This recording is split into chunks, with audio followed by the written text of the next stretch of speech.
Welcome back to the study.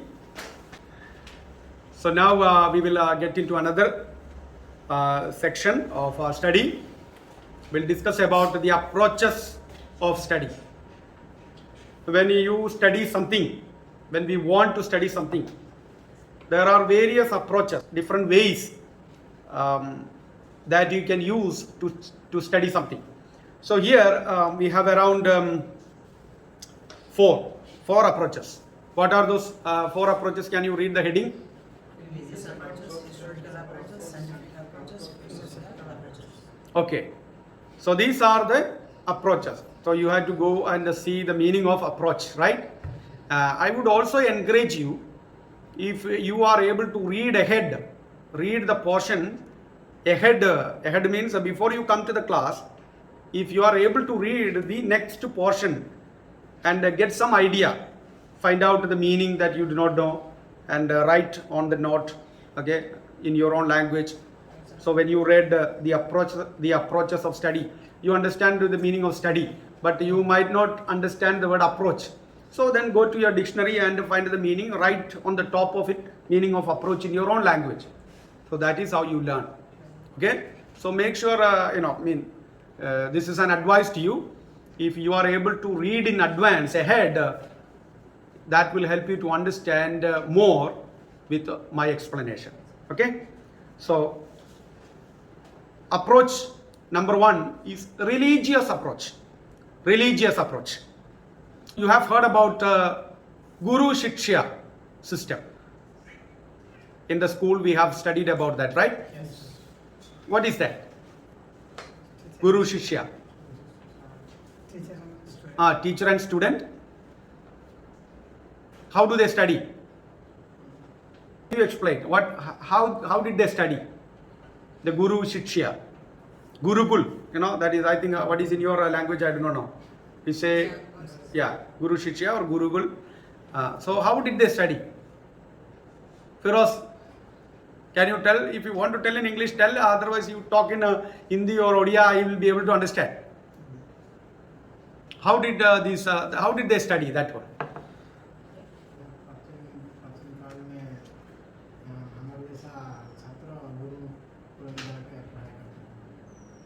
Say one more time, little louder. I think you are able to say. Let him say. Okay. Tell Rindu.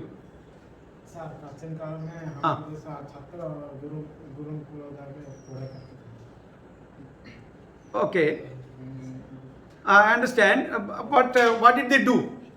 How did they do that? They learned from a guru, okay?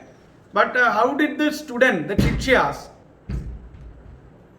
do their studies? Okay, let me ask this question. They came from their home every day to the house of Guru. They came from their home or every day from morning till evening, and evening they will go back, just like we go to the school. Is that how? So you have no idea. Writing questions. Yeah, it is there, questions, yeah. Okay, now let me ask, how did Jesus and the disciples do? When you read the Gospels, we see Jesus and the disciples, right? How did the disciple learn from Jesus? To ask. Asking is there, but you are not hitting the point. What is the difference? Okay, let me ask this way. What is the difference between the present system and the Gurukul system, the Guru Shikshya system? The present system, you don't think about the Bible school now. Think about your schools and colleges. What do you do? How did you study? Okay, let me ask you. How did you study? How did you go to school? You don't know how did you go to school? From Monday to Friday, right? Saturday and Sunday you do not have class, right? Monday to Friday, how did you go? Morning, by 8 o'clock or 9 o'clock, you will start from your home and reach the school, right? You will learn different subject according to each period. Okay, 45 minutes one subject, another 45 minutes or 1 hour another subject, another 50 minutes or 1 hour another subject, right? Then you come back to your home around 4 o'clock, 4:30, right? That is the present system, right?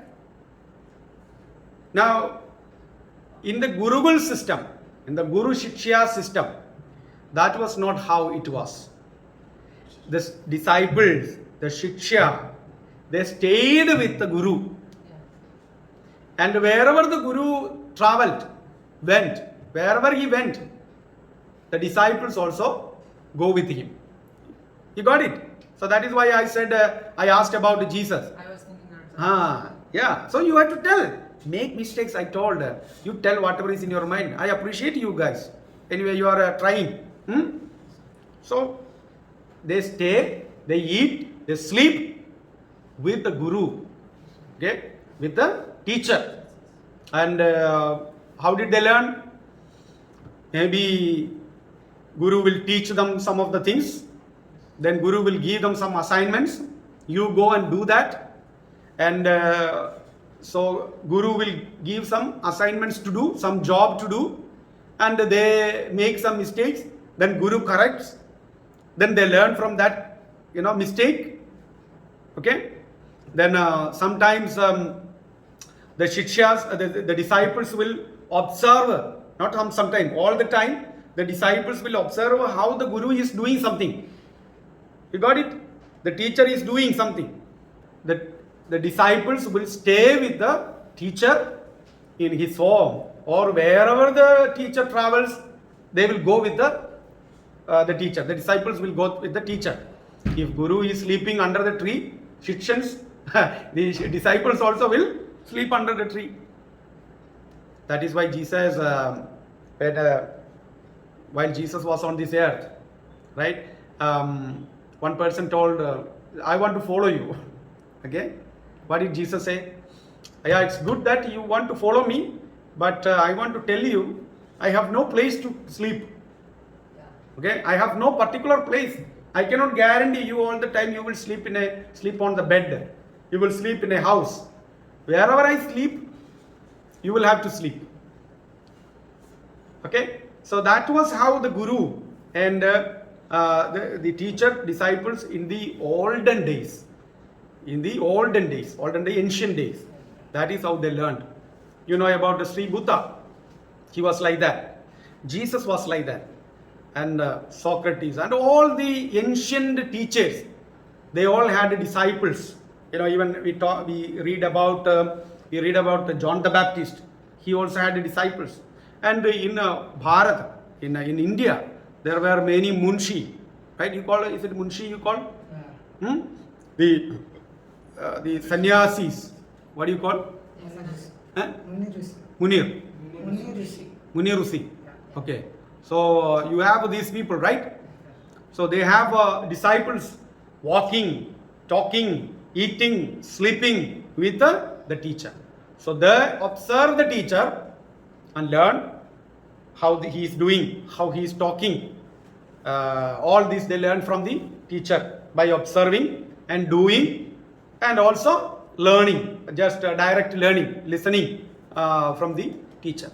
That is called a Guru Shiksha system. That is a kind of religious approach. Mostly it was a religious approach. And I think that is a good method of studying. You are almost doing that one. Not completely. We are not sleeping in my home, right? But you are staying in a place and you are in a system and you are almost following a Guru Shiksha system. Not completely. Okay? So that way you can study. You can be with a person. For example, senior pastor. With a senior pastor, maybe let's say one of you or two of you, you are staying with me. Wherever I go, when I go for a meeting, I take you. Okay? So you are learning from my sermon, my teaching, where I preach, and also learning from me. How do I preach? How do I say things? How do I behave to the people? So you just observe me from the senior pastor and learn from me by looking at me, by observing me, by learning, by listening. And finally, when a time comes that the teacher understood that this person is now eligible, now able, capable to do things by his own, Then the teacher will say, now you are able to graduate. Now I will give you a field or a church or responsibility. Whatever you are able to do, handing over that responsibility to you. Then you become the teacher and you disciple somebody. You understand? You also take someone along with you, teach. That is called the religious approach. You got it? So that way also we can learn so many things. Okay, look at the note. In the olden days, people who were interested in gaining knowledge used to visit a particular teacher or scholar who had good knowledge and wisdom. They ask different questions and the teacher answers them. This type of method is called the Guru Shiksha system. This is mainly a religious education, yet much of another knowledge is acquired. Pupil lives with the teacher and learns from his life and lips. Okay? From his life and lips. So that is, you understand that one. Okay? Next approach is historical approach. What is that? Historical approach. What is that? It is a study of a subject in its historical development. It is a systematic account of the origin and progress of the world. It is a knowledge of the past events. It is a method of study with the facts and figures in line with the space limit. So this approach, historical approach, is you are approaching something and learn the past, the facts and figures of that particular. It can be anything. It can be about a place, it can be about an event or any institution, anything. So you are looking into the past of that particular thing, and you try to understand how this idea was developed, or how this building was building came to existence. You are just learning the past, history. That is why it is known as historical approach. Learning history. You learn India's history, right? History of India. You learn Orissa history. So you learn the history of your own place. You can learn the history of your house, history of your church. So you are trying to understand what is the past of something, anything. So we do that kind of study. So in the Bible college here we also study what? Many historical studies. We learn about the people of Israel. Yeah? We learn about Jesus and the disciples. We learn about Apostle Paul's life. We learn about Moses. Many saints, many prophets, many kings, many people. We learn about the place, people, incidents, events that people who lived in the past, incidents that happened in the past. So we learn the history, right? You can learn history, historical approach. There are some people who are interested in history. Some people, they are not interested because they don't want to remember the dates, months. Okay? So I remember, in the history class, one sure question will be in the history class, when India got independence. Right? When India got the independence? Let me ask a simple question. 1951? Huh? Very good. So that is the history. Right? We know that that question will be there in the question paper. India's independence date, right? 1947, August 15. We learned that one. But if somebody asks you when was the Panipat war? Panipat, I don't know in Hindi how to say Panipat. Very difficult, right? You remember? I don't remember, I forgot that. Panipat. There was a war took place, right? Panipat, it is called a Panipat war. Say, forget about all those things. I'm just telling. Some people, they don't like history because it's facts and figures, right? So many dates, so many place name, people name, dates, everything you have to remember. But there are people who are so much interested. Yeah? You have seen Taj Mahal, right? Have you seen? in a photograph, right? In a TV or other videos, you have seen Taj Mahal. So when you look at Taj Mahal, You simply, without any emotion, nice building. Is that how you will respond? No, you want to know the history of it, right? Why this building is there like this? Who built that? Why did he build this way? What is the story behind this? That is what historical approach. You are studying something from the past. You are studying something from the past. So that is called a historical approach. And you need to learn something like that. Here you will learn many history. So be interested in history because it's, as someone said, it is his story. It's all about what God has done in the past. Everything that has happened in the history is with the knowledge and the permission of God. So all what happened here in the world is his stories. Okay? Who said his? Who is the his there? God. Okay? History is actually his story. His stories. Okay? That is, don't go and tell to the history class teacher and outside. We are talking it in our own perspective. Okay? We know that God created this world. When you read Genesis, when you read, Kings, First Chronicles, Joshua, Judges, Esther, all the Old Testament and even the New Testament, whatever you are reading in the Bible, these are all events happened in the past. So it is very important. You must know your past if you want to be strong. Who you are is very important. From where did you come? What is the origin of your faith? Who is the author of your faith?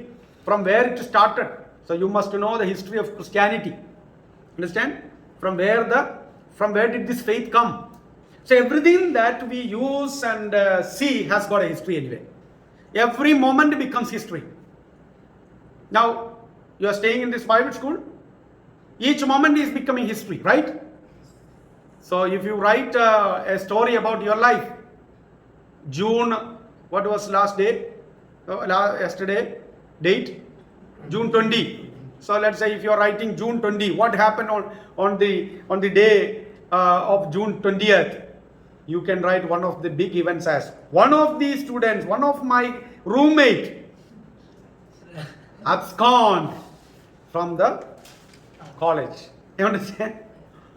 So you know that becomes a very important event in your life. Someone who was sleeping with you previous night, all of a sudden he left the place. So this is very interesting. Some of the historical events, some of the history is important. Now we need to also understand there is a true history, and some of the what is happening in India now, trying to rewrite the history. They want to say that is not what happened. This is what happened. Okay.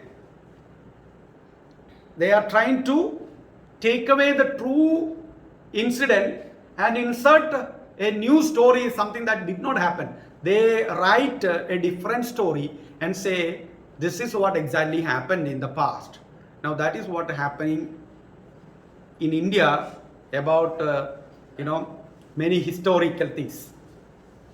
I don't want to comment on that one so much, but you read and try to understand what is happening in India. They want to ignore the truth. You understand? Ignoring. They want to forget. They don't want to acknowledge the truth and try to make a different story. So, as a student, what do you need to do? Try to learn the true history. In order to understand the true history, what do you need to have? One main thing I told you in the previous class as a tool. When you read something, when you learn something, when you try to find out something, you need to have an analytical thinking. You need to have your own research. You need to reach into the truth, not simply believing anything that you read. Okay? So learn from the authentic source. Learn from the authentic source, reliable source, believable source, source that we can trust, source that is truthful. So make sure that you reach to the right place, right source to understand the history. So you can learn any event or incident or about people using historical approach. Okay. Now the third one is scientific approach. Scientific approach. What is scientific approach? Anyone wants to read? Rintu, you want to read? Sit down and read. Yeah. Knowledge accepted by observation and under principle. It is a When there is a full stop, you stop. Okay? Don't simply read as it is. When there is a full stop, just stop. Okay, and go. evidence. Yeah, it is a method of studying evidence.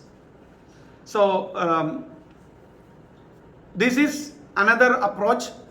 They are gaining knowledge by observation and experiments. They observe something and experiment on that, testing. Then after testing, they systematize. They come with some principle. Okay, so that is called a scientific approach. Scientific approach will have a formula, a tested, a proven system, a principle, and they use that method, and they say this is how it is. This is tested and this is proven, and this is the principle. These are the ways. These are the methods. It is, it has come to existence. Okay. So, mathematical science, right? So, we called mathematics as a science, as a scientific approach. So, 2 plus 2 is 4. 2 plus 2 is equal to 4. So, then, it is proven and it is accepted and it is tested and it is accepted all over the world.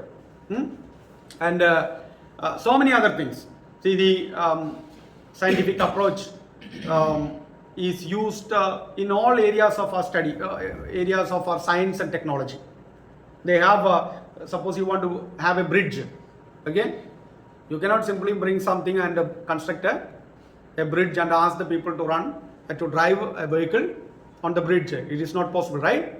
So they they build a bridge, and there is a proven, there is a tested, there is a systematized principle, formula to build a bridge. This much cement is required, this much iron required, this much sand is needed, this much width is needed, this many pillars are required. Okay, there is a measurement, there is a system, there is a methodology, there is an acceptable, proven formula to apply to construct a bridge. You got it? Otherwise, what will happen? It will collapse. It will not be destroyed. You cannot drive a vehicle on the top of a bridge.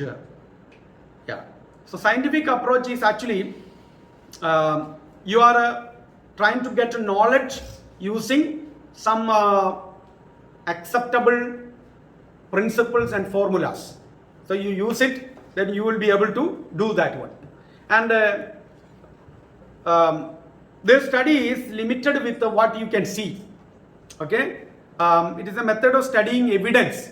You need to have They always search for evidence, concrete evidence. You learn that word meanings, evidence. Okay, they need evidence for that.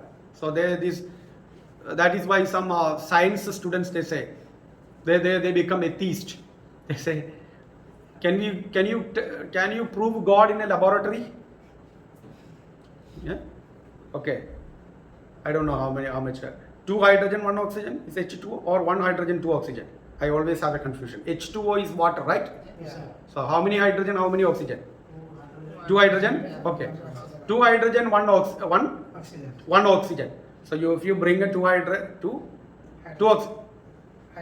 hydrogen and 1 oxygen, put it together, you get water.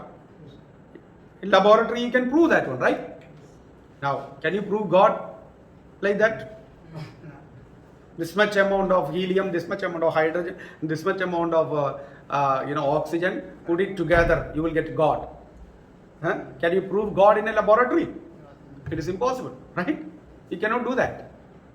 So these people say, where is God? Show me. If you show me, I will believe. Some people say like that, right? You say there is God, and show me. I can, if I can see, if God appears in front of me, I will believe. Some people say like that, right? So that is why many science students trying to be more, they are to be more materialistic and physically oriented people. They want to see, touch everything. But they also forget the fact that there are so many things beyond their senses even now. You have heard about, it is I think John Webber, right? Is it that person who found telescope? Okay, you don't worry about that. There is a scientist who, what is that?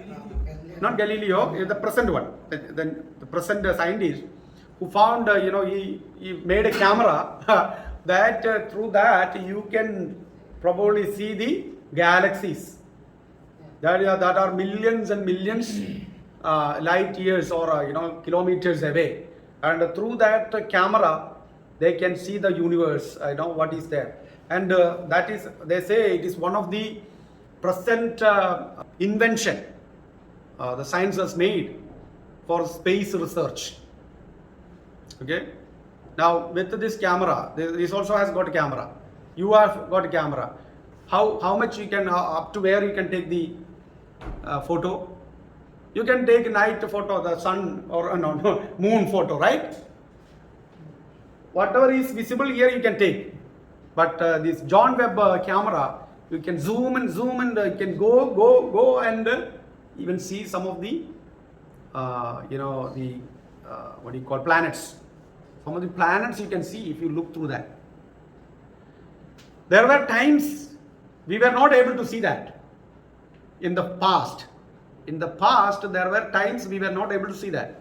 And if somebody says there is something called this place that not able to show you, then how can a person deny that it is not existing? Right? So it is impossible. So scientific approach is good and it is needed because they are proven principles and methods through which you can study so many things. Okay? We need, you cannot without a scientific approach, you cannot fly an aeroplane, right? Without a scientific approach, you cannot have a rail. Science is applied, physics is applied. The pressure, everything, the balance, body weight, everything is required. So science is applied in motor vehicles. Science is applied in electricity. Science is applied in mobile phone, right? Certain things should come in a certain amount, measurement. These are all required, otherwise it will not function. Okay? And even the whole universe, even the earth is running on a science, right? Why do we have 24 hours? Why do we have 12 hours of day, 12 hours of night? There is a science, right? Okay? Yeah. So scientific approach is required for study. So you can study something scientifically using scientific methods. And finally, philosophical approach. The fourth one is philosophical approach. What is philosophical approach? Who wants to read? It is the art of reasoning based on the conclusion. Yeah. So philosophical approach. Philosophy means philo means love. Philo means philo means love. Sophia means wisdom. Okay, philosophy is the word of, philosophy is the philosophy. The word philosophy is a combination of two Greek words. Philo or filio. Philo. First part, philo. Then second part is Sophia. Sophia, Sophia, Sophia.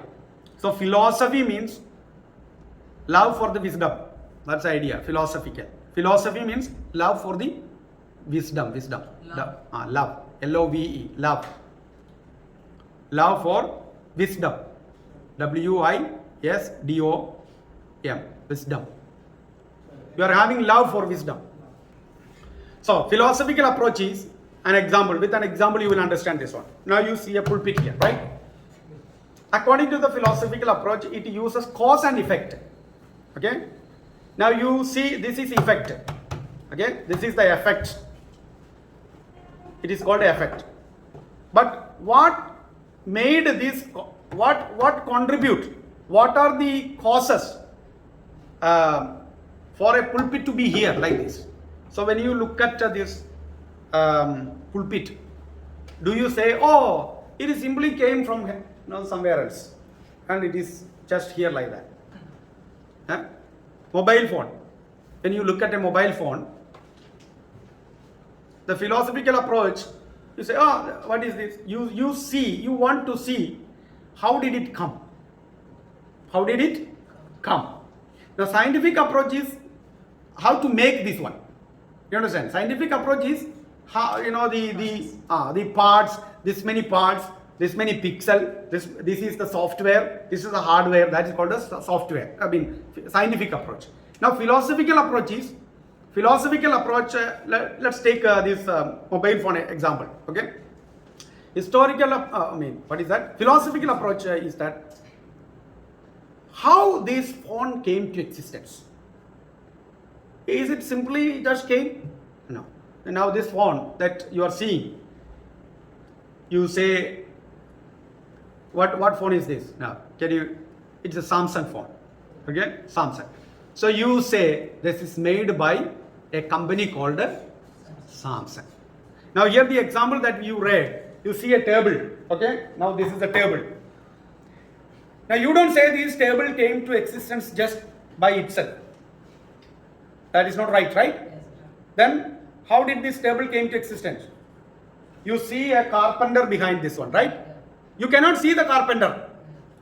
Can you see the carpenter? Where is the carpenter? He is sitting under there. No, you cannot see. But you know, this is shaped by a carpenter, right? Now you also see there's a wood, right? So that means there was a tree somewhere in the forest or somebody's land. It was cut, okay, and taken into a sawmill or carpentry shop, and there was a carpenter who shaped this tree, cut into pieces, shaped, and he had a mind of a table, and according to his imagination and knowledge and wisdom, art, he made this table, right? So what do you see behind this table? You see a carpenter, you see a tree, you see a carpentry shop, everything you see behind this table, right? That is called a philosophical approach. Who made all these things? That is the question. Okay? You see this world, you see this mobile phone, you see this pulpit, you see table, you see the fan, you see the sound system, you see everything that you see, there is someone behind that. Right? There is someone behind everything that you see. Or all of a sudden it came. Now you look at your watch. This watch simply came like this. All of a sudden all things were put together and it came automatically and correctly running. Is that how a watch came to existence? Someone was there behind. And in your theology class you will learn how to prove the existence of God. Okay? And why do you believe there is a God? You will learn that one in your theology class. So the philosophical approach is you are trying to see the cause and effect. They take that principle, cause. What caused this table to come to existence? That's the question. That's the philosophical approach. So philosophical questions like, who am I? Where did I come from? Why am I here? Where will I go? What is beyond? What is after death? Okay? So you are asking that kind of questions. That is called a philosophical questions. You understand? You got that? Now, scientific approach is what? Scientific approach is how to make a mobile phone, how to make a table. Not simply anything that you put it together and you have a hammer and a nail. Then can you make? No, there is a measurement, right? And all this has got some measurement, and that's called a scientific approach. Now, what is historical approach? You're trying to learn about this. This table. What is this table is used for? What table was it? Why? What was it used for? How many years this table is here? Right? Who made this one? Huh?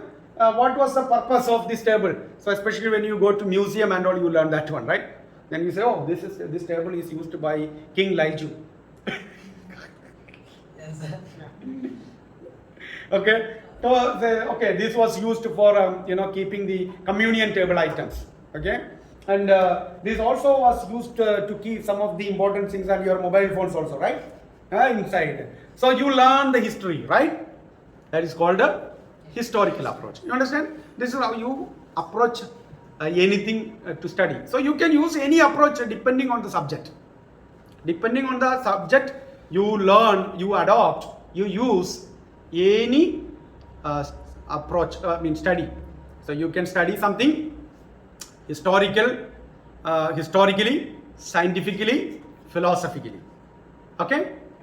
And one of the systems of study is Guru Shiksha system. Okay? The contemporary system is this way. We will, in this college, we will use all these methods. When you study, one of the advantages of theological study, one of the advantages of studying theology, you will use all these things. Okay? And that is why theology is known as queen of science. You will learn that one. Studying theology is actually, you have many ologies, but theology is the queen of all the science. You are learning about the creator. You are not learning about the creatures. You are not learning anything material. You are learning about the creator. Now, who is more interesting? Creature or the creator? Creator is more important, right? Than the creature. But that brain is super. If that brain was not there, this would not have been here. So you are trying to learn about that brain, that God, that person. So you are studying something very important. You are learning about God, the super intelligent, okay, who created this world, who used, who used his word, his voice to create. Who is he? What is he? How is he? Okay, trying to learn about him. So I will finish this class now here. So there are 4 approaches of study: religious approach, historical approach, scientific approach, and philosophical approach. Did you understand? Yes. Have any question? Okay, take a break. You have another class, right? You have library now. I have one more class with you, right? Yes, sir. It's the last hour. Okay? It's 11. Okay. You can go.